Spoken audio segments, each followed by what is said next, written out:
ஸ்ரீயப்பதியான வைகுண்ட வாசுதேவன் குணசீல மகரிஷியின் தவத்திற்காக ஸ்ரீ பிரசன்ன வெங்கடேசனாக காட்சியளித்த திருத்தலம் குணசீலம். இத்திருத்தலத்திலே ஸ்ரீ பிரசன்ன வெங்கடேச பெருமான் சங்கு சக்கரதாரியாய் மார்பினில் இலக்குவி துலங்க கையினிலே செங்கோல் ஏந்தி நின்ற திருக்கோலத்திலே சேவை சாதிக்கின்றார். தன்னை அண்டி வரும் பக்தர்களுக்கு வேண்டும் வரங்களையெல்லாம் அருள் பொழிந்து கலவு வெங்கட நாயகா என்றபடி கலியுக தெய்வமாய் காவிரியின் கரையில் திருக்கோயில் கொண்டு அருளாட்சி புரிந்து வருகின்றார். இந்த திருத்தலத்திலே முக்கியமாக மனநலம் பாதிக்கப்பட்டவர்கள் எம்பெருமானை வழிபட்டு நின்றால் அந்த மனநோய் யாவையும் நீக்கி எம்பெருமான் சுகம் அளிக்கின்றார். மேலும் குணசீல மகரிஷிக்கு திருவேங்கடமுடையானுடைய திருக்கோலத்திலே இங்கே காட்சியளித்ததால் தென் திருப்பதி எனவும் இத்திருத்தலம் போற்றப்படுகிறது. இத்திருத்தலத்தினுடைய மகிமையானது பவிஷ்யோத்திர புராணத்திலே சொல்லப்பட்டுள்ளது. பவிஷ்யோத்திர புராணத்திலே குணசீல மகாத்மியம் என்ற தலைப்பிலே சொல்லப்பட்டுள்ள இந்த மகாத்மியமானது நைமிஷாரண்யத்திலே முடிக்கணங்கள் யாவரும் சுக பிரம்மத்தை வேண்டி இந்த ஸ்தல புராணத்தை சொல்லும்படி கேட்க அதனை சுக பிரம்மம் முனிவர்களுக்கு அருளியதாக இந்த பவிஷ்யோத்திர புராணத்திலே சொல்லப்பட்டுள்ளது. இந்த குணசீல மகாத்மியத்தில் ஏற்பட்டுள்ள இந்த ஸ்தல புராணமானது பவிஷ்யோத்திர புராணத்திலே அமைந்துள்ளதால் இந்த ஸ்தலம் புராண ஸ்தலமாக போற்றப்படுகிறது. தால்பிய மகரிஷி என்ற மகரிஷியானவர் நீதிவனத்திலே தன்னுடைய சிஷ்யர்களுக்கு வேதங்களையும் ஆகமங்களையும் போதித்து வந்தார். அந்த குழுவிலே குணசீலரானவர் மிகச்சிறந்த சீடராக தால்பியருக்கு பணிவிடைகளை செய்து கொண்டு வேதங்களையும் ஆகமங்களையும் கற்று வந்தார். அந்த பொழுதிலே தால்பிய மகரிஷியானவர் நைமிஷாரண்யம் மற்றும் பத்ரிகாசிரமம் போன்ற திவ்ய தேசங்களில் எழுந்தருளுள்ள எம்பெருமானை தன்னுடைய சிஷ்யர்களுடன் சேவித்து ஒவ்வொரு திருத்தலமாக எம்பெருமானை சேவித்தும் பல புண்ணிய நதிகளிலே நீராடியும் அந்த குழுக்களுடன் எம்பெருமான் வசிக்கும் இடமான திருமலைக்கு எழுந்தருளி அந்த திருவேங்கடமுடையானை சேவித்து நின்றார்கள்.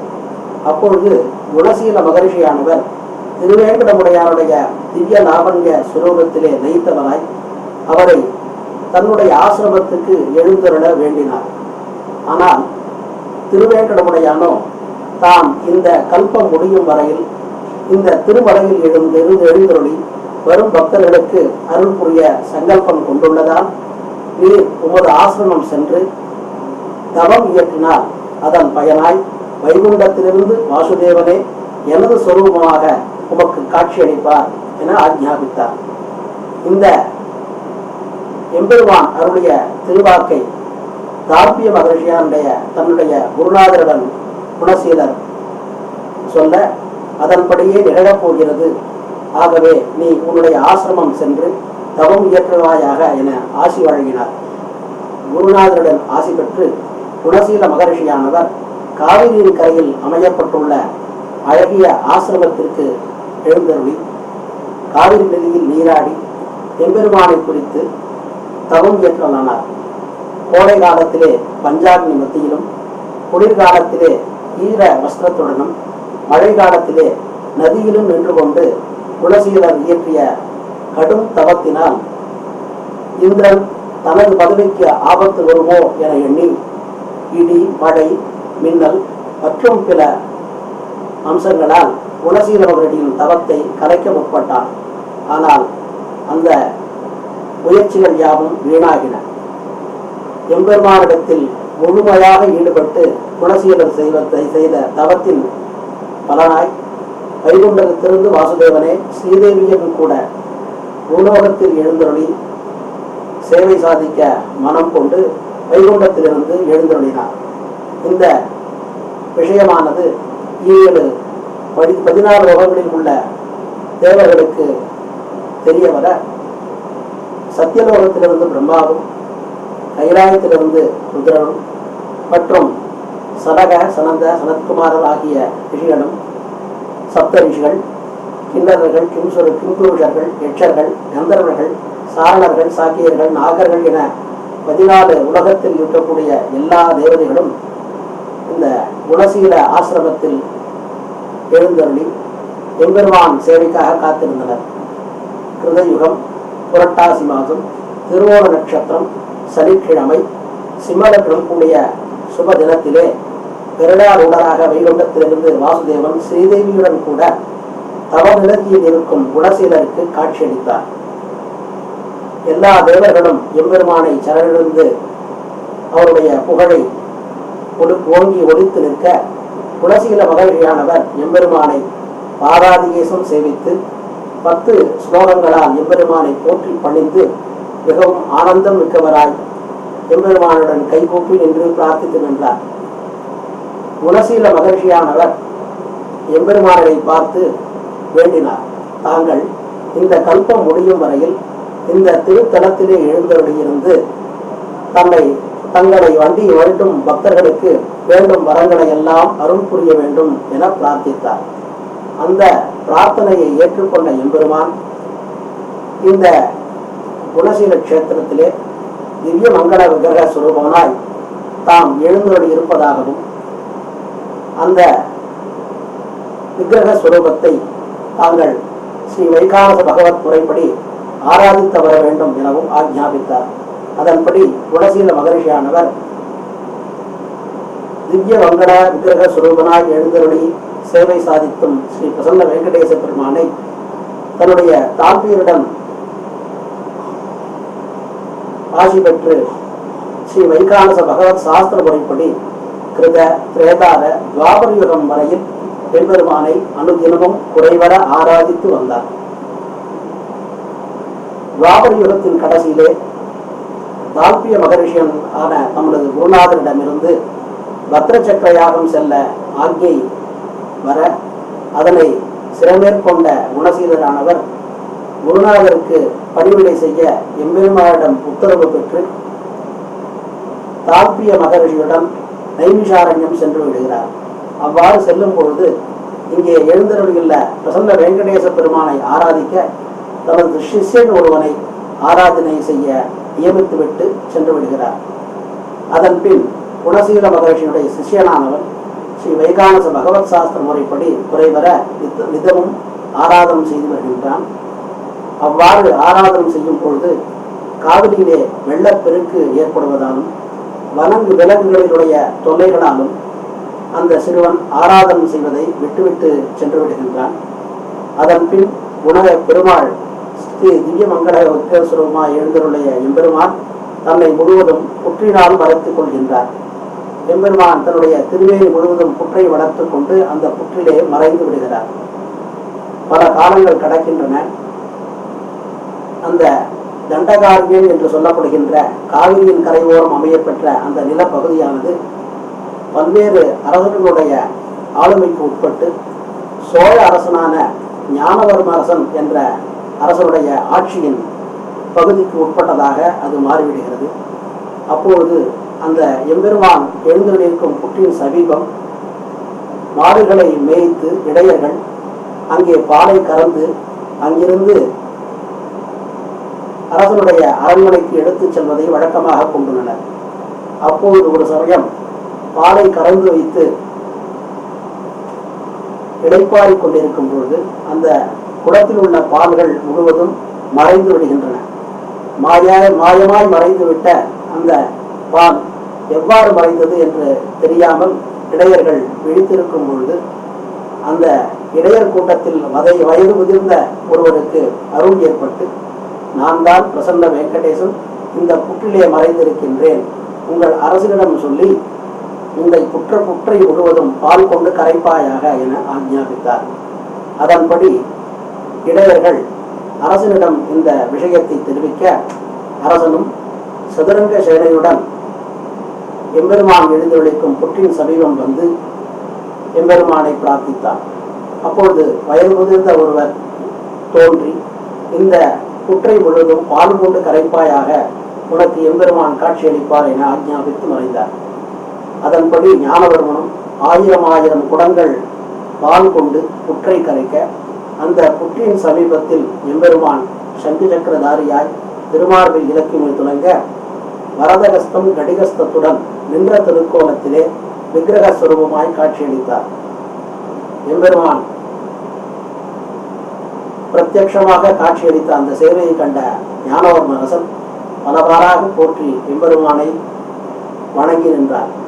அப்பொழுது எம்பெருமான் நேரிலே தோன்றி, இந்த இடத்திலே எனக்கு ஒரு ஆலயம் நிர்மாணம் செய்வாயாக. உன்னுடைய முன்னோர்கள் ஆண்டு வந்த பத்ர சக்கரப்பட்டினம் என்ற அருகில் உள்ள சிற்றூரில் இருந்து கொண்டு நீ என்னை தினமும் வந்து சேவிப்பாயாக. உனக்கு நான் அருள் புரிகின்றேன்.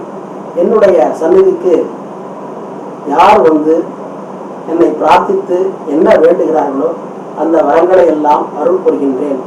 நல்ல கன்னிகையை வேண்டுவன் நல்ல கன்னிகையும், நல்ல புத்திரனை வேண்டுவன் சத்புத்திரனையும், ரோகம் உள்ளவர்கள் அந்த ரோகங்கள் எல்லாம் நிவர்த்தியாகி நலனும் பெறுவர். கைலாயத்தில் 5000 வருஷத்திற்கு பின் என்னுடைய ஆலயத்தை பக்தர்கள் சிறப்பாக கட்டிவிக்கப் போகிறார்கள். அவர்களுக்கும் நான் எல்லா சுகங்களையும் அருள் புரிய போகிறேன் என எம்பெருமான் ஆக்ஞாபித்தார். அதனை சிறமேற்கொண்ட எம்பெருமான், அதனை சிறமேற்கொண்ட ஞானவர்ம அரசன் அந்த எம்பெருமானுக்கு ஆலய நிர்மாணம் செய்ய தொடங்கினான்.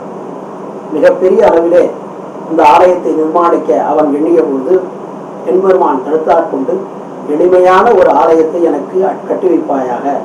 5000 வருடங்களுக்கு பின் என்னுடைய ஆலயம் அபிவிருத்தியாகும் என ஆக்ஞாபித்தார். அதன்படி ஞானவர்ம அரசனும் எளிய ஆலயத்தை எம்பெருமானுக்கு செய்வித்து ஸ்ரீ வைகானச பகவத் சாஸ்திர உடைப்படியான ஆராதனமும் செய்து வைத்தான்.